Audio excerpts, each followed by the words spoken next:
제가 오늘 준비한 내용은 여러분들한테 일단은 지금 시장에서 여러분들이 가져야 되는 거에 대해서 좀 이야기를 더 드리려고 해요.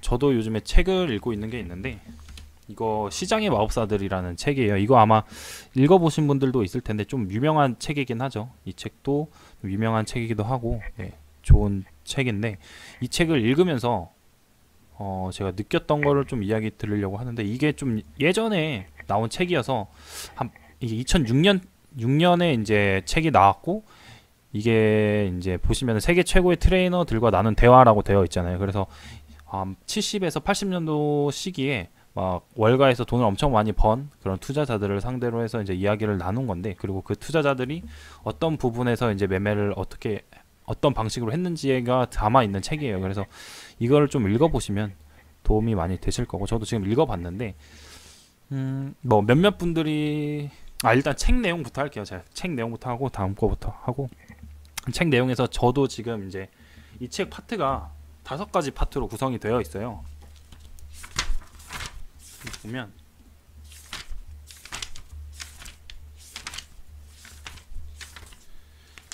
책이 5파트로 되어 있고, 이제 첫 번째가 선물과 통화 시장의 마법사들, 그다음 두 번째가 주식 시장의 마법사들, 세 번째가 다양한 시장에 참여하는 마법사들, 이렇게 되어 있는데, 제가 지금까지 읽은 건 첫 번째랑 두 번째까지 읽었거든요.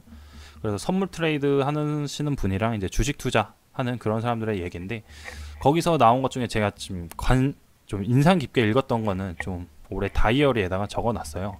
그래서 이걸 하나씩 읽어보면서 이제 좀 그 내용을 파악해 보도록 할게요. 그래서 이 책에서 좀 특히 이게 선물 투자가 많다 보니까 리스크 관리에 대한 이야기가 많아요. 그래서 지금 여기 나온 거 하루에 이거랑 같이 보시면 될 것 같아요. 한 해에 1000% 이상의 수익을 내는 트레이더는 많다. 하지만 10년 동안 20%의 수익률을 기록하는 트레이더는 적다라는 말이 나오거든요. 그래서 여기 있는 트레이너들이 대부분 내 주위에 진짜 한 해에 12,000% 수익 낸 사람도 있고 1000% 이상의 수익을 내는 트레이더가 많았다.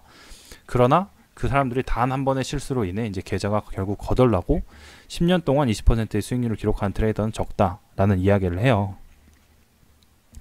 그래서 결국에 이제 이거는 선물이다 보니까 이렇게 수익을 내는 사람들이 많은가 봐요. 그래서 1000% 정도면은 거의 한 10배죠.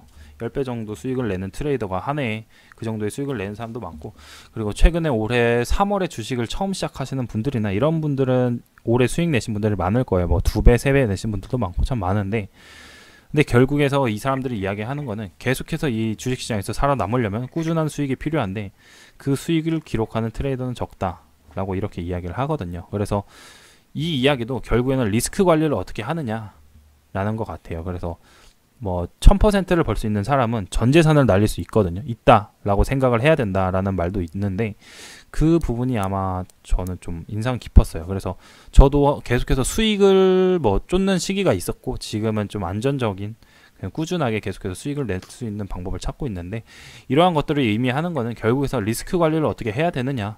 상승장에서는 솔직히 다들 수익 잘 내시잖아요. 못 내시는 분들도 있으신데, 그거는 좀 잘못된 부분이나 좀 기다림 그런 문제이고, 상승장에서는 많은 분들이 크게 수익을 내는데, 근데 하락장이 됐을 때가 결국 그 실력이 나오느냐 안 나오느냐 그 판단을 할 수 있는 부분이라고 생각을 합니다. 그래서 하락장에서 우리가 내 실력을 좀 뽐내고 좀 덜 손실을 나기 위해서는 리스크 관리를 상승장에서 수익을 나고 있을 때부터 시작을 해야 된다라고 이야기를 하더라고요. 그래서 지금 장이 보시면 아시겠지만 계속해서 이렇게 상승장이에요. 이게 지금 시장을 통해 리스크 관리 조금 지금부터라도 잘 하셔야 된다라고 저는 생각을 하고, 그 다음에 지금 두 번째 보면은 큰 돈을 벌게 해주는 거는 당신의 머리가 아니라 들썩이지 않고 가만히 앉아있는 당신의 엉덩이다 라는 것은, 이제 수익이 났을 때 짧게 먹고 나가지 말고 길게 앉아서 큰 수익을 벌어라 라는 이야기예요. 그래서 여기서 나오는 일화는 어떤 트레이너는 손실을 볼 때는 한 400%가 리스크를 감수를 하는데, 수익을 낼 때는 작은 수익만 먹고 도망간다 이거예요. 이게 계속 끊겨서 잠시만요.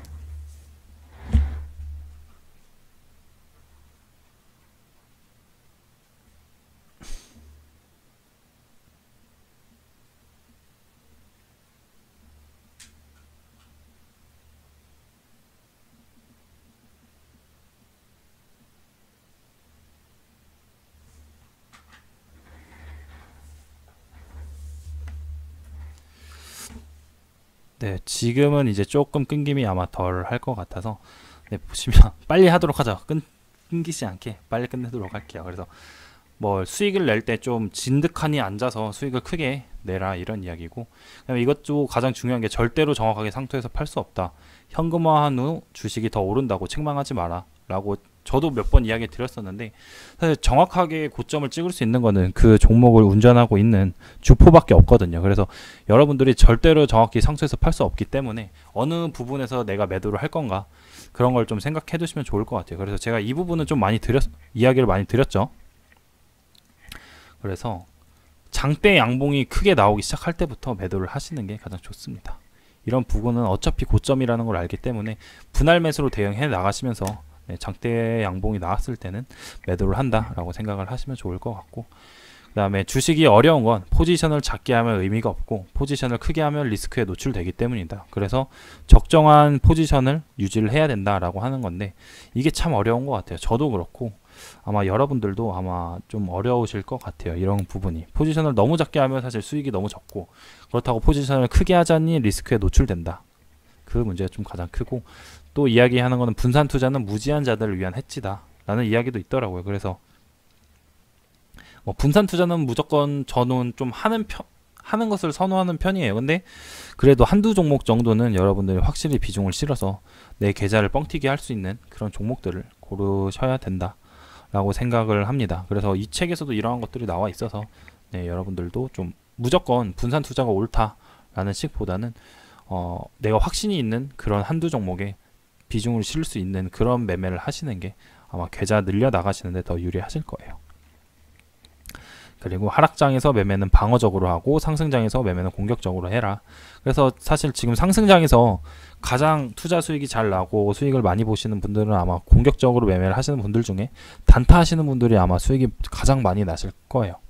뭐 중장기 하시는 분들도 수익이 나시는 경우도 많이 있겠지만, 특히 단타로 아마 한 12월부터겠다. 12월부터 계속해서 매일매일 꾸준히 수익 내실 수 있는 그런 장이 형성되고 있기 때문에 단타 하시는 분들이 오히려 수익이 더 많으실 것 같습니다. 근데 가장 중요한 거는 이제 하락장이 시작됐을 때 되도록 시장에서는 가장 멀리 멀어져라, 이런 이야기가 있더라고요. 그래서 여러분들도 이제 언제 하락장이 시작될지는 잘 아무도 몰라요. 근데 하락장이 분명히 올 건데, 그 시장이 온다면은 조금 되도록 시장에서 멀어져 있으시는 게 손실을 최소화하고 현금을 많이 갖고 있다가 상승장에서 수익을 낼 수 있는 그 가장 좋은 방법이 되지 않을까 생각을 하고요.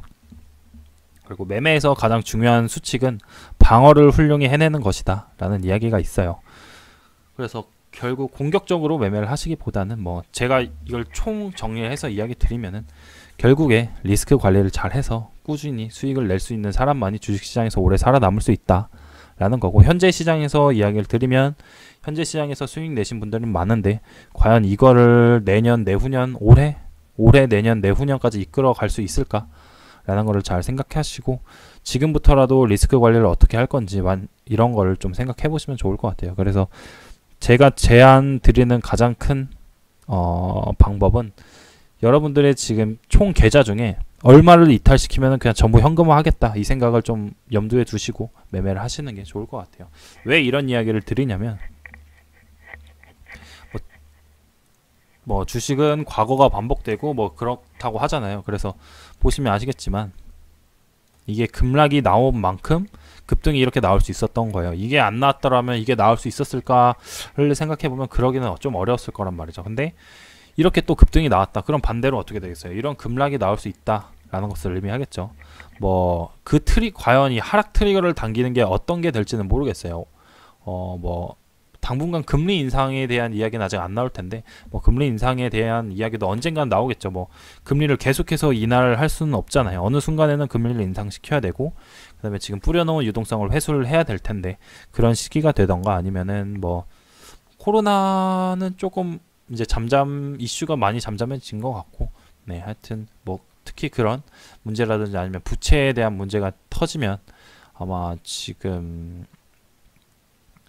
2,900에서 최소로 떨어져도 지금 이제 지지선을 잡자면은 이런 부분에 지금 지지선이 있는 거거든요. 근데 2720선은 쉽게 무너질 가능성이 높아요. 그래서 이게 무너지게 되면 2400선이라고 봐야 되는데, 그럼 500포인트가 떨어지는 거고, 시장이 15% 떨어졌을 때 그 개별 종목으로 다가오는 충격은 정말 대단하죠. 이때가 거의 한 50%가 떨어진 거거든요.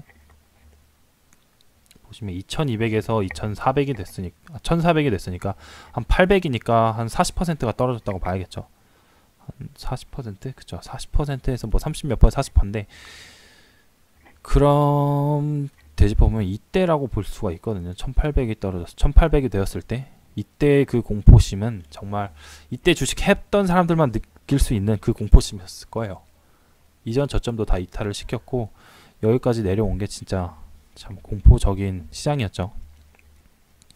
그렇기 때문에 지금 만약에 시장이 떨어지면 여기까지도 떨어질 수 있고, 이때 모습을 한번 재현할 수 있기 때문에 좀 리스크 관리를 많이 하시는 걸 저는 추천드립니다. 저도 현금화를 하고 있고, 뭐 지금 매매를 하는 형식 중에 제가 아까 이야기 드린 것처럼 좀 단타로 접근을 하시고, 확신 있는 한두 종목, 한 종목 정도만 좀 계속해서 가져가시고, 그렇지 않은 종목들은 익절해서 현금화를 해두시거나, 아니면 현금화 해둔 걸로 그냥 좀 단타, 손절선을 짧게 잡고 들어가서 그냥 단타로만 매수하고 매도하는 그런 형식의 매매를 하심이 좀 유리할 것 같아요. 왜냐면 단타 같은 경우는 당일 매수, 당일 매도를 원칙으로 하시는 것도 좋고, 아니면 하루 이틀 정도 그 매도 원칙을 잡으셔서 빨리빨리 현금화를 할 수 있기 때문에 단타를 하는 거고, 뭐 중장기를 지금 자리에서 중장기할 종목을 매수하는 거는 좀 리스크가 있죠. 시장이 그렇게 빠지게 되면 중장기 할 종목은 엄청나게 빠질 거고, 이때 중장기 했던 분들 중에 손실을 크게 본 분들이 많았죠. 그래서 지금 시기부터는 제가 계속해서 이야기 드리는 현금화를 해 나가는 시기다 라고 생각하시면 될 것 같고, 저도 이전에 뭐 이런 구간에도 이런 구간이나 이런 구간에 사놨던 종목들을 지금 차근차근 다 매도를 해나가고 있어요. 그래서 여러분들한테 보여드렸던 뭐 종목들 있죠. 뭐 링크 제네시스라든지 아니면은 뭐 스튜디오 드래곤도 아직 조금 물량이 남아 있고, 뭐 그렇기 때문에 대부분 뭐 데아티아이도 그렇게 했었고, 그렇기 때문에 여러분들도 조금 수익을 지금 잘 챙겨 나가시는 게 좋을 것 같아요. 그래서 제가 이따가 어차피 지금 방송하고 한두 달 정도 있어야 되니까 어떤 종목 위주로 지금 시장에서 매매를 하면 좋은지에 대해서는 좀 이야기를 드릴 거고, 뭐 추가적으로 이야기를 하자면은, 사실 저도 뭐 여러분들도 주식 처음 시작할 때 이런 책들을 많이 추천 받았잖아요. 뭐 현명한 투자자나 뭐 아까 말한 시장의 마법사들, 아니면 뭐 워렌 버핏 책들. 근데 그 책들을 읽어도 사실 감흥이 없잖아요. 그게 실질적으로 바로 매매하는데 도움이 주는 책들이 아니기 때문에. 그래서 제가 느끼는 거는, 여러분들이 처음 주식을 시작할 때는 뭐 제가 이거 블로그에도 이야기 드렸죠. 뭐 주식 바로 보기, 아니면 뭐 이런 좀 투자로 수익을 많이 냈다는, 국내에서 특히 외국은 조금 힘들 것 같고 국내에서 투자로 수익을 많이 냈다라는 뭐 개미 투자자를 쓴 책들이 있어요. 근데 뭐 그런 책들이 다 진짜 도움이 된다라고 이야기 드리기는 어려울 것 같고, 그런 책들을 읽어보면서 시장의 분위기나 아니면 어떤 자리에서 매매를 해야 되는지, 이런 트레이드 매매를 하는 기술을 어느 정도 습득을 하시면 좀 좋을 것 같아요. 그래서 이런 게 바로바로 접근하기도 좋고, 아마 흥미도 많이 유발이 돼서 이런 책들을 접근하시는 게 좋고, 그리고 저도 그랬어요. 이런 책들을 처음 시작을 했고, 뭐 시장의 마법사, 현명한 투자자, 이런 책들, 그런 책들 도움이 안 되는데 뭐하러 읽어라는 생각을 진짜 참 많이 했거든요. 근데 최근에 뭐 어느 정도 이제 주식으로는 수익을 좀 내고, 주식 경력도 어느 정도 쌓이고, 여러 이제 시장을 경험하다 보니까 결국 이런 책들이 큰 도움이 된다라는 거를 좀 많이 느껴요. 그래서 요즘에 이런 책들을 좀 많이 찾아 읽고 있고, 뭐 그렇다고 해서 이런 책들을 또 안 읽는 것도 아니고, 뭐 이런 책들도 읽고 있는 게 있고, 그다음에 뭐 시장의 마법사들을 이제 다 읽으면은, 현명한 투자자도 저는 읽어봤거든요. 그래서 이런 것들 여러분들이 이제 나중에 일단 우선 이런 개미 투자자들의 이제 매매 기술 같은 걸 좀 읽어보시고, 나중에는 이렇게 뭐 지금 대가들이 쓴 책 있잖아요. 시장의 마법사들, 아니면 현명한 투자자, 이런 책들 읽어보시면 진짜 도움이 많이 될 거예요. 그래서 이런 책들은 사실 리스크 관리에 대해서 이야기가 많이 안 나와 있어요. 어떤 자리에서 매수를 하고 어떻게 수익을 내야 된다, 이런 이야기가 주로 다 담겨 있고, 제가 느끼기에 이런 뭐 시장의 마법사나 현명의 투자자는 그냥 전체적으로 뭐 계좌 관리라든지 어떻게 좀 리스크 관리를 해야 되냐, 이런 것들이 많이 담겨져 있는 것 같습니다. 그래서 뭐 어느 정도 여러분들이 투자로 수익을 낼 수 있을 거고, 분명 수익을 내다 보면 좀 한계에 다다를 때가 있을 거예요. 그런 한계에 다다랐을 때 이런 좀 책들을 읽으시면 도움이 많이 되시는 것 같습니다. 저도 시장의 마법사들이 제가 아까 이야기 드렸듯이 이게 70년대에서 80년대 트레이더들의 이야기잖아요. 그래서 여러분들이 지금 생각하기에 좀 저게 지금 시기에 맞지 안 맞는 내용일 거고 좀 고리타분한 내용일 거다라고 생각을 하는데, 이 시기에도 대공황도 있었고 진짜 주식시장에 엄청나게 급락이 나오는 그런 시기들이 있었는데, 그런 것들을 겪어내면서 이 트레이더들이 자신의 매매법이랑 그런 경험들, 느낀 경험들을 적어놨기 때문에 지금 시장에도 좀 도움이 되는 이야기들이 참 많더라고요. 그래서 저는 이 책이 참 지금도 아직 읽고 있는데 좀 재밌게 읽고 있는 편이에요. 그래서 여러분들도 만약에 내가 지금 주식을 처음 시작하는 사람이다 라고 하시면 이런 책들을 읽으면서 이제 주식에 대한 흥미나 좀 주식에 대한 기술적인 부분들을 좀 아시면 좋을 것 같고, 이후에 나는 어느 정도 성숙해 좀 투자가 어느 정도 잘 되는데 좀 뭔가 손실이 많이 나고 리스크적으로 좀 뭔가 잘 안 되는 것 같다 라고 생각하시면 현명한 투자자나 시장의 마법사들 이런 책들을 읽어보시면 좀 도움이 많이 되실 것 같습니다. 그래서 뭐 이런 책들도 분명히 도움이 되고, 뭐 굳이 제가 이야기 드리는 거 이런 책이 아니더라, 요즘은 또 유튜브에 많잖아요. 개인 투자들 수익 많이 내신 분들. 그래서 그런 분들을 좀 찾아다니면서 좀 내 매매 스타일에 맞는 그런 걸 찾아가시면 좋을 것 같습니다.